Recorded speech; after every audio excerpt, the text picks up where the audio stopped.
আসসালামু আলাইকুম, welcome to my channel. আশা করি সবাই ভালো আছেন। আজকে আপনাদের সাথে বেবিদের এই প্যান্টটি কাটিং ও সেলাই শেয়ার করব। প্যান্টটি তৈরি করা খুবই সহজ। ঘরে থাকা টুকরো কাপড় থেকে আপনারা প্যান্টটি তৈরি করে নিতে পারবেন। ভিডিওটি একবার দেখলেই যারা নতুন আছেন তারাও প্যান্টটি তৈরি করে নিতে পারবেন।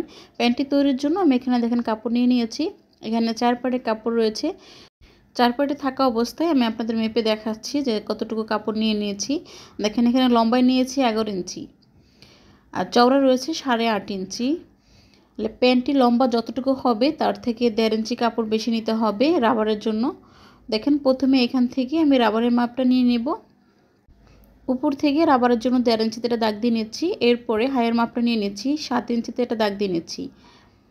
এই দাগ দুইটা আমি স্কেলের সাহায্যে টেনে নিচ্ছি। এরপরে কোমরের মাপটা নিয়ে নেব। এখানে দেখেন 7 ইঞ্চি নিচ্ছি। নিচের দাগেও আমি 7 ইঞ্চিতে একটা দাগ দিয়ে নিচ্ছি। এই দুটো দাগকে স্কেলের সাহায্যে মিলিয়ে নিতে হবে। স্কেলের সাহায্যে মিলিয়ে নেওয়ার পরে নিচের দাগ থেকে এখানে হাইয়ের শেপটা দিয়ে নিতে হবে। এরপরে পায়ের মাপটা নিয়ে নিব। দেখে রানের মাপটা আমি 6 ইঞ্চি নিব আর সেলাইয়ের জন্য আর 1 ইঞ্চি নিচ্ছি। এই দাগ থেকে কোনাকুনিভাবে এভাবে দাগটা নিয়ে নিতে হবে। এ পর্যায়ে দেখেন প্যান্টের মাপটা নেওয়া হয়ে গেছে। আমি এই দাগ অনুযায়ী এখন কাটিং করে নেব।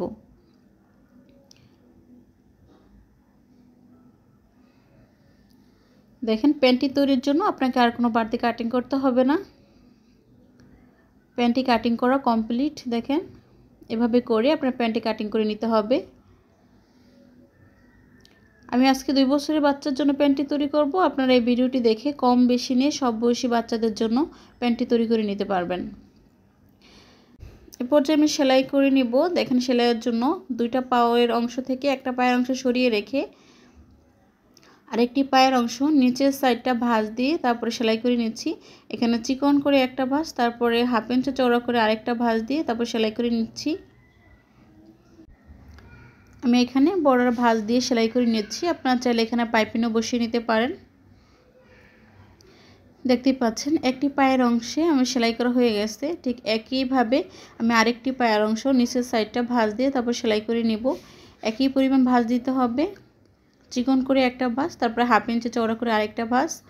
একটি পায়ের অংশ যতটুকু পরিমাণ ভাঁজ দিয়ে সেলাই করে নিয়েছি ঠিক একই পরিমাণ ভাঁজ দিয়ে আরেকটি পায়ের অংশ সেলাই করে নিতে হবে। দুইটি পার্টেই পায়ের নিচের অংশ সেলাই করা হয়ে গেছে। এই পর্যায়ে দেখেন একটি পায়ের অংশ এভাবে ভাঁজ করে রাখতে হবে। এরপরে এই কাপড়ের উপরে আরেকটি পায়ের অংশ নিয়ে উল্টো করে রাখতে হবে। ভাঁজপাটা মুখোমুখি থাকা অবস্থায় এভাবে হায়ের অংশটা সেলাই করে নিতে হবে। 2 পার্টের হায়ের অংশটা একসাথে করে রেখে সাইড থেকে সেলাইটা করে নিচ্ছি। নিচের সাইডটা শেপ অনুযায়ী সেলাই করে নিতে হবে। এখানে ঘুরিয়ে আমি ডাবল করে সেলাই করে নেব। যেহেতু বাচ্চাদের প্যান্ট ডাবল করে সেলাই করে নিলে সেলাইটা বেশি দিন টেকসই হবে। একই নিয়মে আমি আরেক সাইডে হাইটা সেলাই করে নেব।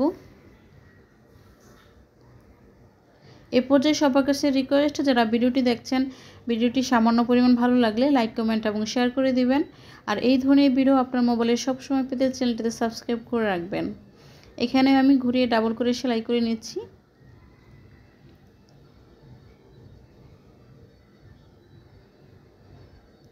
দুই পাশের হায়ের অংশ সেলাই করা হয়ে গেলে দেখেন পায়ের নিচের অংশটা এভাবে করে ধরে পা দুটো আলাদা করে নিতে হবে।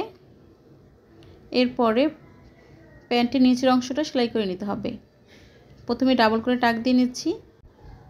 এরপরে এখান থেকে ঘুরিয়ে সেলাই করে নিতে হবে। শেষের দিকে এসে এখানে ডাবল করে টাক দিয়ে নিতে হবে। আমি ঘুরিয়ে এখানে ডাবল করে সেলাই করে নিচ্ছি। নিচের অংশটা সেলাই করা হয়ে গেলে দেখেন নিচের অংশ সেলাই করা হয়ে গেছে। এই পর্যায়ে আমি কোমরের অংশটা সেলাই করে নিব। প্রথমেই কোমরে এখানে চিকন করে একটা ভাঁজ দিয়ে সেলাই করে নিব। দেখেন সব দিক থেকে ঘুরিয়ে ঘুরিয়ে চিকন এই সেলাইটি দিয়ে নিতে হবে।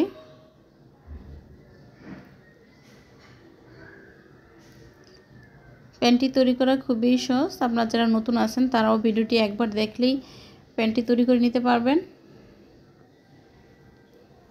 এই সেলাইটি আপনি পরেও দিতে পারেন। আমি প্রথমে দিয়ে নিচ্ছি। এই সেলাইটি দেওয়া হয়ে গেলে পরে আমি চওড়া ভাঁজটি দিয়ে নেব, যেখানে আমি রাবারটা বসাবো। দেখতে পাচ্ছেন সব দিক থেকে ঘুরিয়ে ঘুরিয়ে আমি চিকন সেলাইটি দিয়ে নিয়েছি। এ পর্যায়ে আমি চওড়া করে ভাঁজটা দিয়ে নেব, যেখানে আমি রাবারটা বসাবো। দেখেন রাবারটা নিয়ে নিয়েছি। রাবারটা লম্বা হবে 16 ইঞ্চি, যেহেতু আমি যে বাচ্চার জন্য তৈরি করব বাচ্চাটা একটু হেলদি, এজন্য আমি 16 ইঞ্চি নিচ্ছি। আপনারা মিডিয়াম সাইজ বাচ্চার জন্য তৈরি করলে 14 কি 15 ইঞ্চি নিতে পারেন। দেখেন রাবারটা যতটুকু চওড়া থাকবে তার থেকে 1 সুতা পরিমাণ কাপড় বেশি নিয়ে এই ভাঁজটা দিয়ে নিতে হবে। দেখেন রাবারের ঘরটা আমি তৈরি করে নিচ্ছি। রাবারটা যতটুকু চওড়া হবে তার থেকে 1 সুতা পরিমাণ কাপড় বেশি নিয়ে এই ভাঁজটা দিয়ে সেলাই করে নিতে হবে। আমি এখানে মিডিয়াম সাইজ রাবার ইউজ করছি, আপনারা চাইলে চিকন রাবারটা ইউজ করতে পারেন। চিকন রাবারটা দিলে ডাবল করে রাবার দিতে হবে। কোমরের সব দিক থেকে ঘুরিয়ে ঘুরিয়ে সেলাই করে নিচ্ছি। শেষের দিকে এসে আমি 2 ইঞ্চি পরিমাণ ফাঁকা রাখবো, যেখান দিয়ে আমি রাবারটা বসাবো। দেখতে পাচ্ছেন 2 ইঞ্চি পরিমাণ ফাঁকা রেখে আমি সেলাইটা শেষ করে দিচ্ছি। এই ফাঁকা দিয়ে আমি এখন রাবারটা বসিয়ে নেব। সেফটি পিনটা রাবারের মাথায় বসিয়ে নিয়েছি। এই পর্যায়ে দেখেন রাবারের ঘর দিয়ে এক মাথা থেকে এভাবে করে সেফটি পিন দিয়ে হাত দিয়ে ঠেলে ঠেলে রাবারটা পুরো ঘরে বসিয়ে নিতে হবে।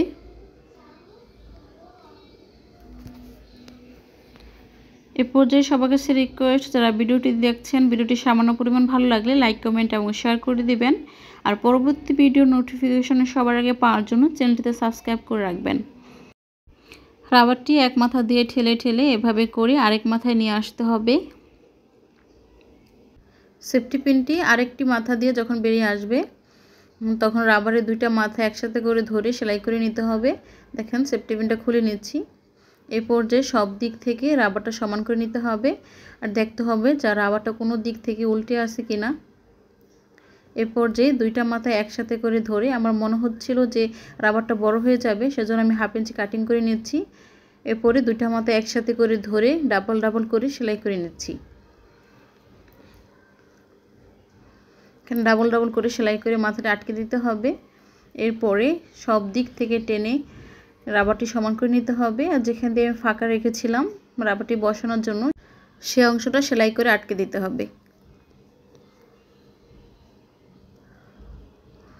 এই অংশটা সেলাই করা হয়ে গেলে আমার পুরো প্যান্টটি কমপ্লিট হয়ে যাবে। দেখতে পাচ্ছেন প্যান্টটি পুরো কমপ্লিট হয়ে গেছে। আর আগামী ভিডিওতে আপনাদের জন্য অবশ্যই নতুন কিছু থাকবে। সে পর্যন্ত আপনারা ভালো থাকবেন, সুস্থ থাকবেন। আল্লাহ হাফেজ। সম্পূর্ণ ভিডিওটি দেখার জন্য অনেক ধন্যবাদ।